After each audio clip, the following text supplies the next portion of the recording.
The Ant and the Grasshopper. Once upon a time, there lived a little ant and a grasshopper in a spacious green area. It was summer, and the ant started collecting food and advised the grasshopper to do so. But the grasshopper was ignorant.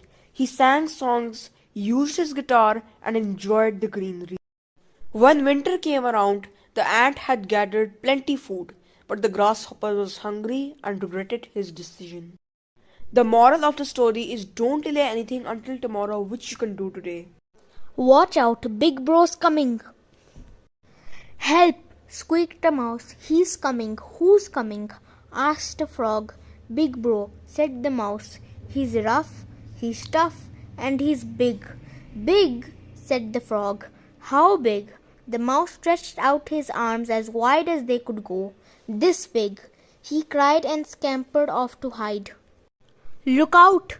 Croaked the frog. Big Bro's coming. Big who? Asked the parrot. Big Bro, said the frog. He's rough, he's tough, and he's really big. Really big? Said the parrot. How big? The frog stretched out his arms as wide as they could go. This big, he cried and hopped off to hide. Watch out! Squawked the parrot. Big Bro's coming. Who's he? Asked the chimpanzee. Don't you know Big Bro? Asked the parrot. He's rough, he's tough, and he's ever so big. Ever so big, said the chimpanzee. How big? The parrot stretched out his wings as wide as they could go. This big, he cried, and flapped off to hide. Oh, look out, whooped the chimpanzee. Big Bro's coming. Big Joe, said the elephant. No, said the chimpanzee. Big Bro, he's rough, he's tough, and everybody knows how big Big Bro is. The elephant shook his head. I don't, he said. The chimpanzee stretched out his arms as wide as they could go. This big, he cried. That big, gulped the elephant. Let's hide. So there they all were hiding and waiting and hiding. Where is he? Asked the elephant. Shh, said the chimpanzee. I don't know. Why don't you creep out and take a look around? Whispered the elephant. Not me, said the chimpanzee. Not me, said the parrot. Not me, said the frog. All right, said the mouse. Since you're all so frightened, I'll go. The mouse tiptoed out from his hiding place ever so slowly. He looked this way and that way to see if he could see Big Bro. And then, he's coming, shrieked the mouse. Hide! Big Bro came closer and closer and closer. They all covered their eyes. Oh no, whispered the frog. Help, gasped the parrot. I can hear something coming, whined the chimpanzee. It's him, whimpered the elephant. It's Big Bro, shrieked the mouse. Is that Big Bro? Asked the frog. He's tiny, said the parrot. Teeny weeny, said the chimpanzee. He's a mouse, said the elephant. Big Bro looked up at them all, took a deep breath and said, Boo! Come on, little bro, said Big Bro. Mom wants you back home now. Wow, said the elephant. Phew, said the chimpanzee. He is rough, said the parrot. And tough, said the frog. Rough and tough, said little bro, looking back over his shoulder. And I told you he was big.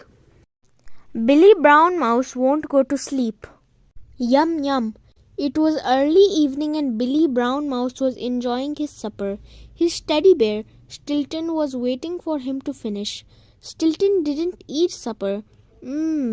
Said Billy Bee, licking his whiskers. Cream cheese is my very favorite. He looked into his empty bowl. What a pity, it's all gone.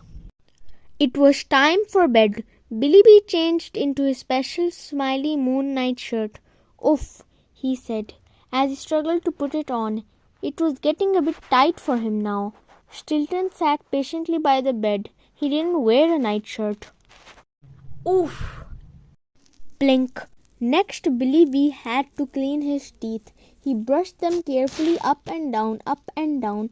He said, this toothpaste tastes delicious. Stilton leaned against the toothpaste tube. He didn't have any teeth to clean. Then Billy Bee washed his face and paws and scrubbed his whiskers. At last he was ready for bed. Billy Bee snuggled down under his thick, warm quilt with Stilton beside him. Mama, he called, I'm ready. Will you read me a story? I'd like a nice, scary story, please. Tucked up in bed with Stilton at his side and the light on, Billy Bee felt very brave. Mama Brownmouse came and sat by Billy's bed and opened the book of bedtime stories. Once upon a time, she began. But before Mama Brownmouse reached the end of the story, she began to yawn and close the book. That's enough for now, she said. You must go to sleep. But what happens next? Asked Billy. Does the hero escape? What happens to the big bad cat? Not now, Billy Bee, said his mama. I'll finish it tomorrow. Sweet dreams. Mama Brown Mouse kissed Billy Bee good night and went off to get ready for bed.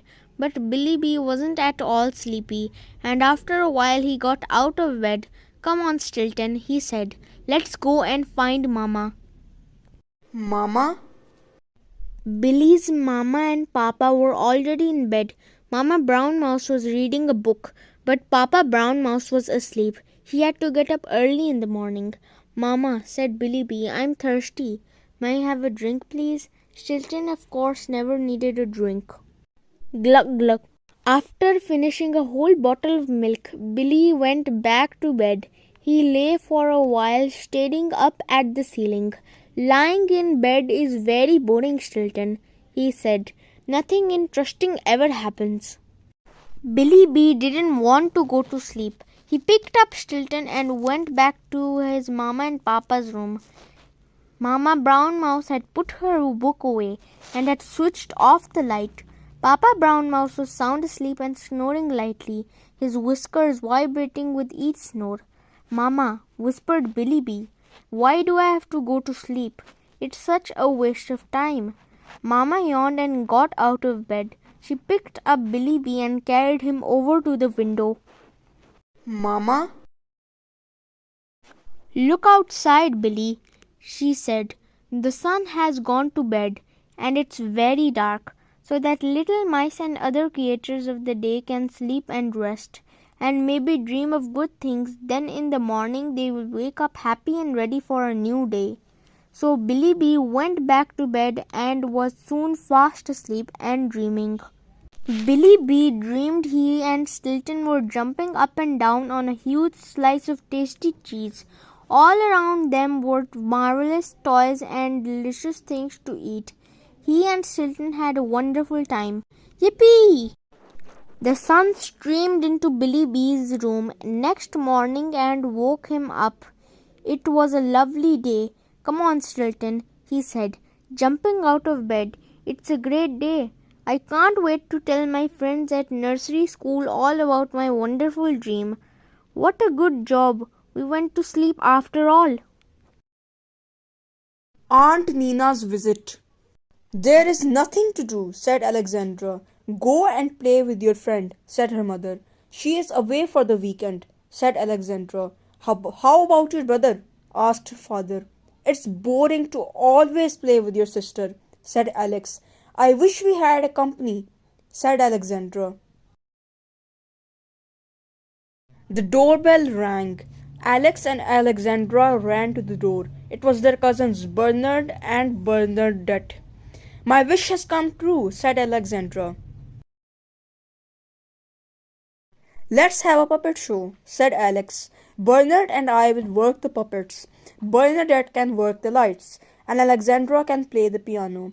Who is going to be the audience? Asked Bernadette.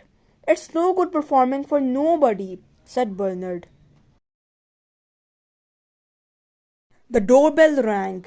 All four children ran to the door. It was their cousins Charles and Charlotte. We are going to have a puppet show, said Alex. Can I work the curtains? Asked Charlotte. Can I do the special effects? asked Charles. We need you to be the audience, said Bernadette. That's not fair, said Charles and Charlotte. The doorbell rang. All 6 children ran to the door. It was Aunt Nina. I brought you your kittens, she said. There is one for each of you. Thank you, Aunt Nina, said her nephews and nieces. It's just what we've always wanted. They could be in our puppet show, said Alex. I don't think they'd like that, said Aunt Nina. They're not toys. Oh, look, they are running away, said the nephews and nieces. Don't worry, said Aunt Nina. They'll be back when they are hungry. What about your puppet show? She asked. We don't have an audience, said Bernard. I'll be the audience, said Aunt Nina. They set up the puppet theatre. Bernadette switched on the footlights. Charlotte opened the curtains. There they are, said Aunt Nina. The 6 little kittens were sitting on the stage. They like to be in our puppet show after all, said Alex. They like the warmth of the lights, said Aunt Nina. Alexandra began to play the piano, but the 6 little kittens stopped her. Alex and Bernard tried to work the puppets, but the 6 little kittens didn't let them. Charles did a special effect that scared the 6 little kittens away. Aunt Nina applauded. That was the funniest puppet show I've ever seen, she said. And you are the best audience we've ever had, said the nephews and nieces. Lunch is ready, said Mother. They tried to sit at the table, but the 6 little kittens didn't let them. Time for a rest, said Father. They tried to sleep, but the 6 little kittens didn't let them. It was time for the cousins to go. Each chose a kitten to take home. I have to go too, said Aunt Nina. Come and see me soon. We will, said the nephews and nieces. That was the best visit ever, said Alex. I wish we always had company. Now we do, said Alex. We have our kittens.